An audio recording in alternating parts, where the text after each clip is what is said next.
Hello students, welcome back. आज की class में हम चैप्टर 4 करेंगे जिसका नाम है basis of accounting. Basis of accounting इसकी थ्योरी की मैंने एक अलग से वीडियो बनाई थी जो आपके साथ शेयर की हुई है। थोड़ा सा उसका रिकैप दे देता हूं जो कि प्रैक्टिकल पार्ट के लिए जरूरी है। तो सबसे पहले बेसिस ऑफ अकाउंटिंग दो तरीके की होती है। एक होती है कैश बेसिस, दूसरी होती है अक्रूवल बेसिस। कैश बेसिस में क्या होता है कि जो भी कैश से रिलेटेड हमारी ट्रांजैक्शंस होती हैं वो कैश बेसिस ऑफ अकाउंटिंग में आती है।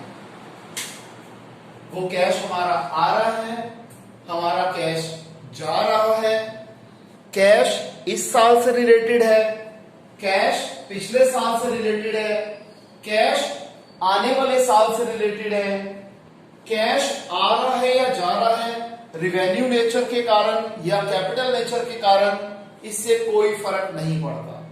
सिर्फ हमें यह देखना है कि कितना कैश आया, कितना कैश गया, और जो इसका डिफरेंस होगा वो प्रॉफिट या लॉस होगा। अगर कैश इनफ्लो ग्रेटर है कैश आउटफ्लो से तो हमारा प्रॉफिट है, अगर कैश इनफ्लो लेस है कैश आउटफ्लो से तो हमारा लॉस है। जबकि अक्रूवल बेसिस ऑफ अकाउंटिंग में हम बहुत, इसका स्कोप जो होता है वाइड होता है। इसमें हम चार मेन चीजें, prepaid expense, outstanding expense, pre received income, accrued income, इन चारों को भी कंसीडर करते हैं। ठीक है जी। अक्रूवल बेसिस ऑफ अकाउंटिंग में सिर्फ हमें करंट ईयर से रिलेटेड प्रॉफिट या लॉस निकालना होता है, इसलिए हम इन चारों चीजों को खास ध्यान में रखते हैं। जबकि कैश बेसिस में हमें टोटल सिर्फ यह देखना होता है कि इस साल के दौरान क्या कैश आया और कैश क्या गया, इररिस्पेक्टिव वो कैश इस साल से रिलेटेड था, पिछले साल से रिलेटेड था या आने वाले साल से रिलेटेड था। लेकिन अक्रूवल बेसिस ऑफ अकाउंटिंग में सिर्फ वो पैसा जो इस साल से रिलेटेड है उसको कंसीडर किया जाता है। तो आइए इसके प्रैक्टिकल पार्ट पे आते हैं। इसमें सिर्फ दो ही इलस्ट्रेशन है, कॉमन क्वेश्चन है और दो इलस्ट्रेशन है। ठीक है जी। फिर हमारे इसी तरीके से दो क्वेश्चंस हैं जिसके चार क्वेश्चन बन जाएंगे। दो के चार इसलिए क्योंकि एक बार उसी क्वेश्चन को कैश बेसिस से करना है, दूसरी बार उसे अक्रूवल से करना है। तो इलस्ट्रेशंस में आपके लिए छोड़ रहा हूं प्रैक्टिस के लिए, और मैं डायरेक्ट इसके अनसॉल्व क्वेश्चन करवा रहा हूं। देखिए, सबसे पहले क्वेश्चन नंबर 5, मैं इसे क्वेश्चन नंबर 5 + 6 लिख रहा हूं क्योंकि क्वेश्चन दोनों केसेस में सेम है। मैंने दोनों कंबाइंड लिख दिए। इसमें कहता है during the financial year 2018-19 Mohan की कैश सेल्स थी 90,000 रुपीज की। हम लिख लेते हैं कैश सेल्स है 90,000 रुपीज, क्रेडिट सेल्स है 60,000 रुपीज। क्रेडिट सेल्स है 60,000 रुपीज।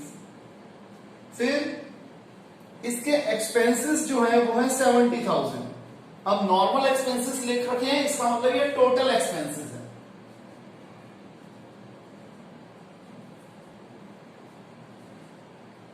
टोटल एक्सपेंसेस कितने हैं? 70,000, जिसमें से 30,000 is still to be paid, यानी कि आउटस्टैंडिंग एक्सपेंसेस हैं 30,000। ठीक है जी। हमें मोहन की इनकम निकालनी है क्वेश्चन नंबर 5 में following the cash basis of accounting, और क्वेश्चन नंबर 6 में following the accrual basis of accounting. आराम से समझिए। पहले हम बात करते हैं सेल्स वाले पार्ट की। Total sales is equal to cash sales plus credit sales. Cash sales है 90,000, क्रेडिट सेल है 60,000। 90,000 plus 60,000 1,50,000।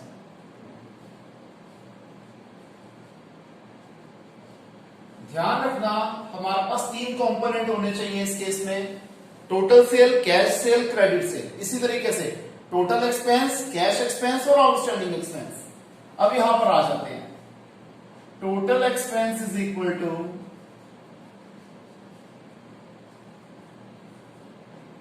Cash expenses plus outstanding expenses. Total expenses 70,000, cash expenses हमें नहीं पता, आउटस्टैंडिंग एक्सपेंसेस है 30,000। तो कैश एक्सपेंसेस आ गए 70,000 minus 30,000, that is cash expenses निकल आए हमारे 40,000। अब देखिए, अगर हम फॉलो कर रहे हैं कैश बेसिस ऑफ अकाउंटिंग, अगर हम cash basis of accounting follow कर रहे हैं तो इनकम क्या हो जाएगी? आपको जैसे बताया था, हमें कैश का लेना देना होता है, cash sales minus cash expense, cash sales minus cash expense, कि कैश का आना और जाना, इनफ्लो और आउटफ्लो देखा जाता है। कैश सेल्स है हमारी 90,000 की, जबकि कैश एक्सपेंस है हमारे 40,000 के। तो इनकम या फिर प्रॉफिट, ठीक है जी, इनकम जिसका दूसरा नाम हमारा प्रॉफिट भी होता है वो है 50,000। और अगर हम फॉलो कर रहे हैं accrual basis of accounting,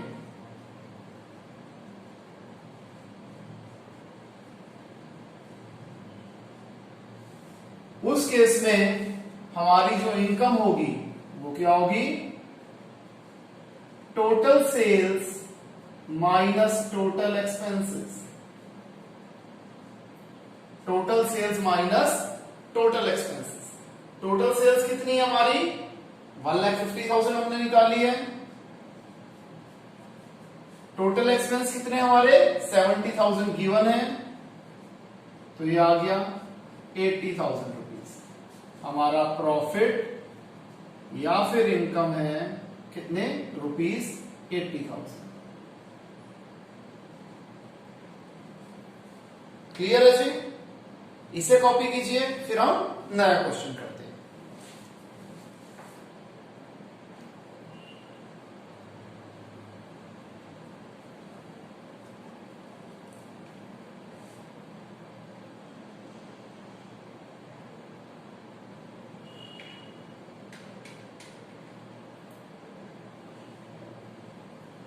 okay students, आइए नेक्स्ट क्वेश्चन करते हैं।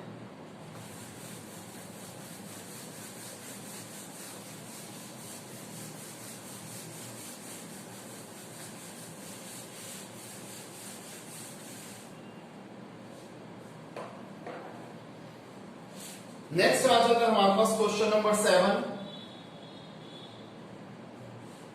इसमें हमें इंफॉर्मेशन जो दे रखी है वो है, विजय एक कंसल्टेंट है जिसने फाइनेंशियल ईयर 2018-19 में टोटल अर्निंग करी रुपीज 4 लाख रुपीज की। ठीक है जी,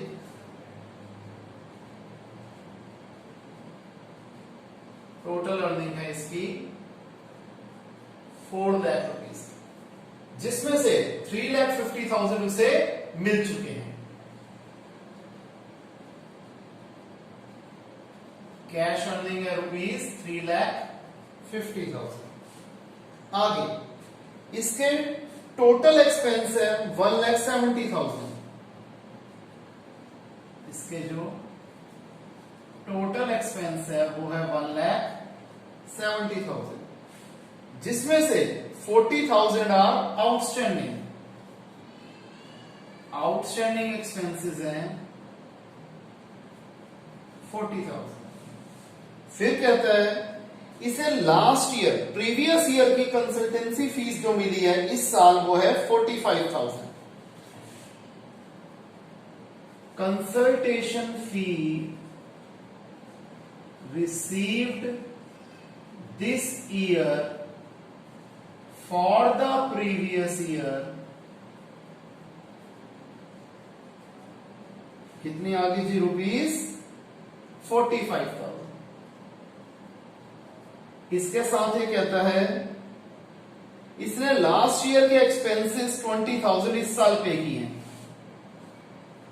previous year expenses paid this year है 20,000।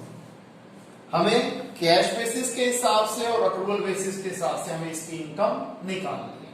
पहले तो हम थर्ड कंपोनेंट निकालते हैं। टोटल अर्निंग है, total earning is equal to cash earnings plus accrued earning. कितनी अर्निंग हमारी अभी बची हुई है? टोटल अर्निंग है 4 लाख रुपीस की, कैश अर्निंग है 3,50,000 की, तो बची हुई हमारे पास आ जाएगी अक्रूड इनकम, आउटस्टैंडिंग इनकम या अक्रूड अर्निंग, बात एक ही है। तो 4 lakh minus 3,50,000 is equal to accrual earning.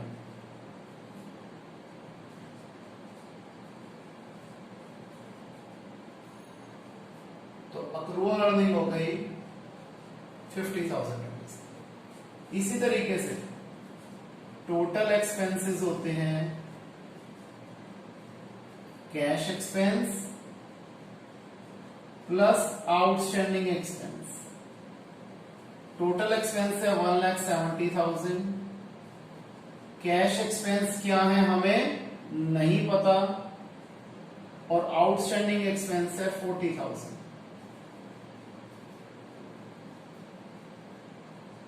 तो कैश एक्सपेंसेस आ गए 1,70,000 minus 40,000, that is 1,30,000। Cash expenses आ गया 1,30,000।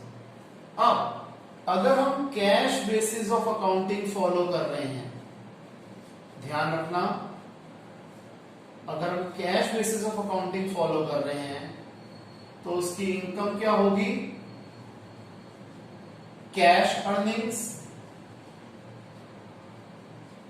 Minus cash expense. ये तो सिंपल है, इसमें तो कोई दिक्कत ही नहीं है। प्लस कैश का ओवरफ्लो क्या हुआ है? जो लास्ट ईयर की कंसल्टेशन फीस इस साल मिली है, ये भी मिला तो कैश इसी साल है, तो कैश बेसिस में ये इंक्लूड होगा। Plus consultation fees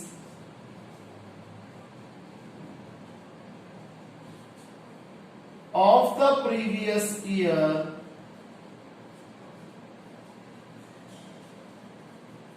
received this year, ये प्लस होगा, और minus previous year expenses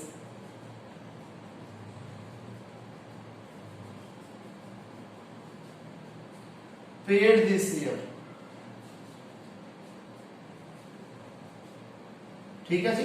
cash का फ्लो तो यही है। कैश का फ्लो क्या है कि इस साल की कैश अर्निंग कितनी है? 3,50,000। इस साल का कैश एक्सपेंस कितना है? 1,30,000। और इस साल का कैश फ्लो क्या है कि लास्ट ईयर की कंसल्टेशन फीस जो हमें इस साल मिल गई वो है 45,000, और लास्ट ईयर के एक्सपेंस जो हमने इस साल पे करे वो है 20,000। ये टोटल कैश का फ्लो है। तो 3,50,000 में से 1,30,000 गया 2,20,000, 2,20,000 में से 20,000 गया 2 लाख, प्लस 45,000, टोटल आ गया 2,45,000। क्लियर है? अब अगर हम फॉलो करते हैं अक्रूवल बेसिस ऑफ अकाउंटिंग, तो हमें क्या देखना है? तो इनकम हो जाएगी टोटल अर्निंग जो हमने इस साल करी है माइनस टोटल एक्सपेंसेस जो हमने इस साल से रिलेटेड करे। इस साल नहीं करे, इस साल से रिलेटेड जो हमारा खर्चा है। तो टोटल अर्निंग, या तो इसे और अच्छे तरीके से लिख देता हूं, total earning for the current year minus total expenses for the current year.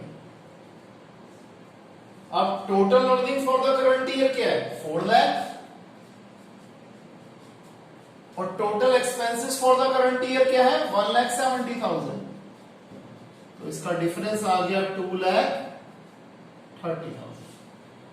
Clear है? इसे कॉपी कीजिए।